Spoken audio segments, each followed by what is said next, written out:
to thank you for your interest in this project. But it's currently a $143 million expansion of I-65, and this will carry at least 6 lanes. I'm sorry, start that over. This will carry 6 lanes from exit 231 in South Shelby County through Blount County into the Coleman County line. So we'll have a continuous 6 or more lane facility. We do anticipate completion of this to be April of 28, and so things are on schedule to be completed by that time.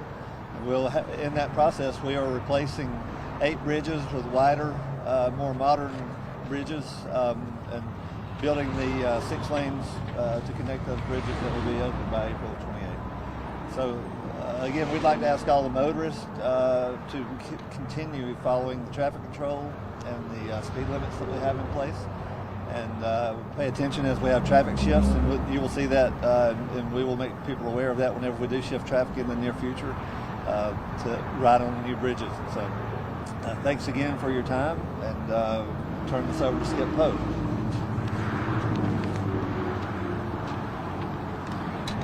Thanks, Gary. I'm Skip Poe, S-K-I-P-P-O-W-E, and I'm the Executive Director of the Alabama Road Builders Association.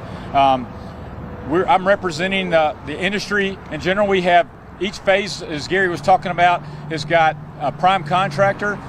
With those 3 prime contractors out here working, we have 28 different subcontractors. Thus, we've got hundreds of men and women out here working each day to improve the infrastructure for 65. This is a perfect example of federal and state tax dollars coupled with local investment to improve our state's infrastructure.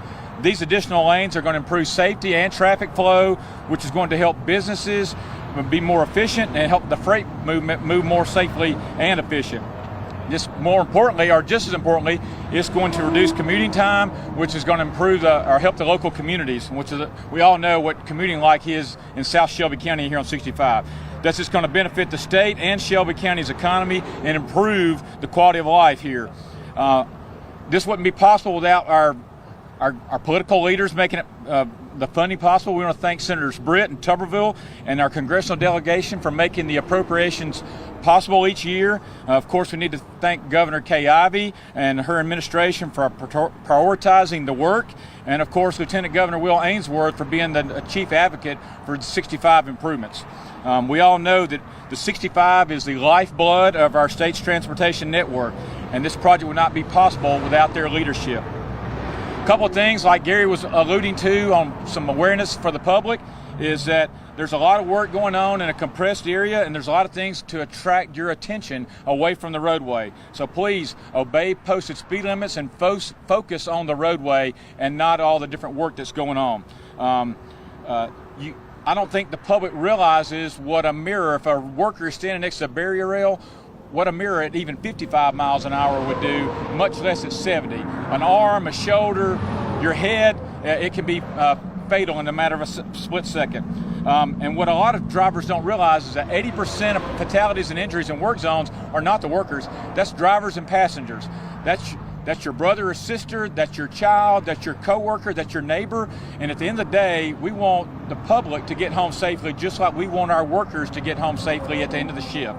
So, but one thing I want to put a plug in for our industry is that roughly everybody talks about workforce development right now, is that like everyone else, we're looking for workers. This is a great career. If you're in high school, you're just out of high school, you're a young adult, you're trying to figure out what you want to do with your career, if you want to turn in and be outside, you want to be involved with something, you want to see the fruits of your labor, and you want something more than just a job, look at the road and bridge building construction industry. It is a rewarding career, and you get to see the fruits of your labor every day as you see progress go on.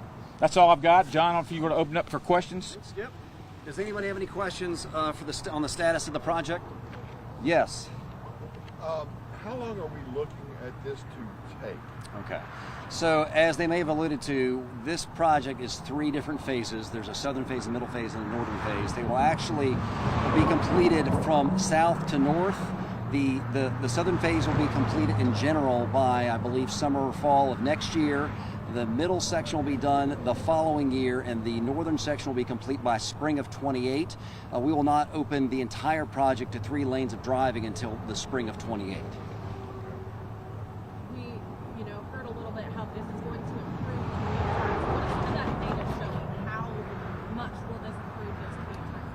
Do you have any information on that?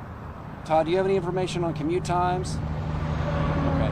I do know that this section of interstate, from what I can tell, averages about 50 to 60,000 vehicles a day in this stretch of I-65, and when you add an additional lane, that will greatly reduce the number of cars in each lane and in congestion with folks that are traveling to and from Shelby County.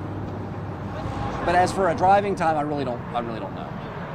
With congestion as we go into the holiday season and all this construction going on, how's that going to impact traffic as people are traveling up and down 65? As is the tradition with ALDOT, we do not close lanes in construction zones during the holiday travel season. I do not know the exact date that that's going to kick in, but holiday travelers can be assured that we will not be closing down any lanes unless there's an emergency during the holiday travel period. Is that accurate? Is that right? Okay. So, No, hold on. Yeah. First one, we're obviously in the colder months. It's going to get colder in January most likely. How does winter weather impact construction? Do you guys expect there to be delays with? Skip, I'm not an expert on that. You know, a lot of your grading operations, your bridge operations, they will still go on during the winter time. You know, at this point in time, we're not going to be, your final asphalt layer normally has temperature restrictions. None of that should be scheduled over the winter months anyway, simply because of what phase of work we're in. So roughly, other than those rainy days that we all see in the wintertime, roughly work should progress on each day.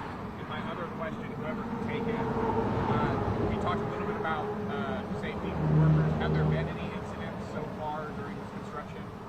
Not that I'm aware of. We had any, and there's been regular traffic crashes, but we've had no, as far as the case, we've had, no workers have been impacted by anything at this point in time, have they? Nothing with traffic. I don't know who this is for. I know that several leaders in the state government have expressed their wants of basically border to border. This, I'm thinking, is considered the southern part of It is. this thing right now. At what point are we even considering the beach to Tennessee? Or is that even out there at this point? Let's be realistic. I've run a price tag on that. You're probably talking $15 billion. That's all. It's a need, but it's a want, and there's just not. There's a lot of money. So Governor Ivey's got a plan through the end of her term, but then whomever is governor the next term will have to turn around and figure out what their priorities are and what the funding we have to what's the most pressing need. But I will say that it is a big price tag if you turn and went from border to border. And even if you try to go to border to border, how do you turn around and build a bridge in Decatur again, or widen a bridge when you're in the middle of a wildlife refuge, knowing the environmental restrictions we have today? How do you build the bridge in north of Mobile, and it's got that nickname that everybody refers to it as, but how do you do a 6-mile bridge again through the middle of wetlands? Those are going to be, even if you did the roadway, those two bridges are going to be very, very expensive. So it'll be a challenge for the state long range. And I will say, I did some research. This specific project is an 8-mile project from exit 231 up to 238 and a little bit north of there. And if you go from here all the way to the northern end, you've got at least 3 lanes on 65 from here all the way to Hayden, which is 60 miles of at least 3 lanes of traffic. So this is going to greatly improve at least the traffic congestion in Shelby County. I think that's, did you have any questions? I can't. She said ask about what phase we are in right now. So Oh, well, I will say this. So the three phases I mentioned, the southern section began first in February. The middle section, well, let's back that up. The southern section began in February. The northern section began in June, and then the middle section began in October. And I already explained the completion timelines for all 3 of those phases. you want to elaborate on the? So one thing you can elaborate on. So general on a project like this, our contractors will roughly build the median and then roughly divert traffic from one side or the other into the median and then rehab that, like in the case of the bridges to the north. And then when that gets finished, traffic will go back onto the new roadway, and then the other lanes will go to the median, and you'll rebuild that. So even on each phase, all 3 phases of the project, that particular section or phase will go through its own phases to roughly get all of it done.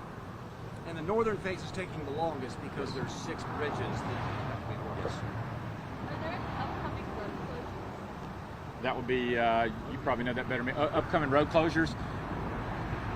Again, Yeah, Todd, I mean, I don't know if you. Yes.